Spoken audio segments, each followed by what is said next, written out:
This is a 67 XKE. Oh. I haven't seen that car with the cover off. I can't even tell you how long. That was my dad's baby. There you go. Yeah. So did he find this locally? I have no idea where this came from.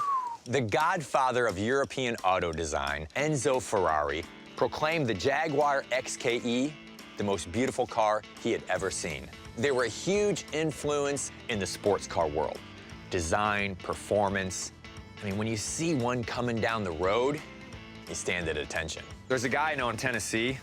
He does Jags, he works on them, he buys and sells them. I'd love to send him some pictures of this, just so you can have a jumping off point, and so can we in regards to the value of it, you know? I know enough about Jaguars to know that it's a numbers game. And what I mean by that is it's a serial numbers game. There it is. I'm gonna call my buddy Mike Mefford in Columbia, Tennessee. He knows these cars inside and out, and I'm gonna find out where those numbers are. Mike. Hey, what's going on, Mike? I'm looking at a 1967 XKE convertible Jaguar. That's one of the good ones to go. 4.2 liter, full synchro. I mean, they're just great. That's a wonderful car. That's the last year for the Series 1. I know that the serial numbers make a big difference, so where can I see those at on it? Serial numbers on the block, Mike, are going to be hard to get to.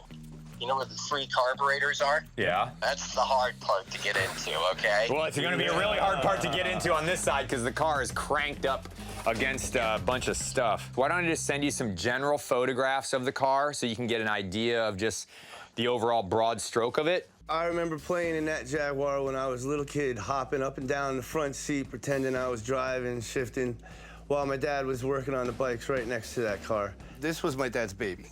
And he used to make jokes with his friends and say I was waiting for him to die to get the car, which was totally farthest from the truth. Yeah, I mean, But, I got you. And then right before he died, he pulled it out and had it running. I was walking around the passenger side, and he said to me, "What are you doing? Where are you going?" And I remember my heart stopped, and I was like, "What?" And he's like, "You're driving, get in." And you know, it's just like he wanted me to drive the car with him still alive. So I guess that was a big moment for the two of us. I finally got to drive it. The connection between father and son can happen a lot of different ways.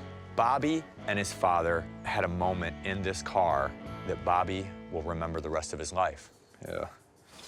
Hey, Mike, it looks like it starts with 7R280. 280, okay. I'm looking up the serial numbers right now. Okay. R280, okay, that would be, it's a later engine out of an XKE Series 2. What year is that? What it is. That would be 1970, like the one I have in my garage. Okay. Okay, so the engine's been replaced. What kind of value would you put on the car in this condition? Well, after looking at all the photos, being the year that it is, non-matching engine and stuff like that, they're probably looking at max between 45 to 55. 45 to 55,000.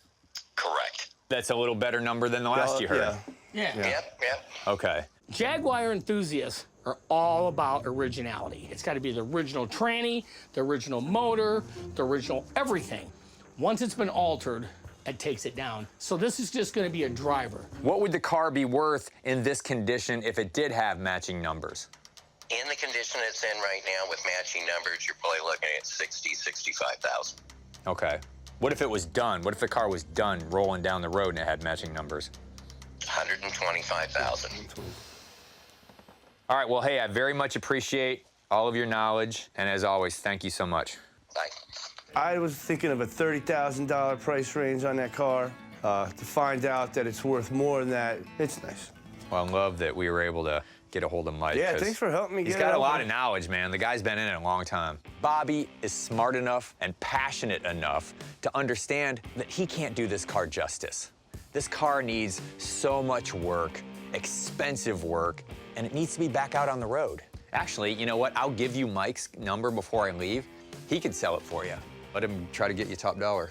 Cool. At $45,000, I'm not a player, and I want to see him get as much as he can for the car because he deserves it, his father deserves it, and what a hell of a ride they had. It's like a day-to-day treasure hunt. I'm out there looking for rusty gold. I'm looking for the unusual and impossible.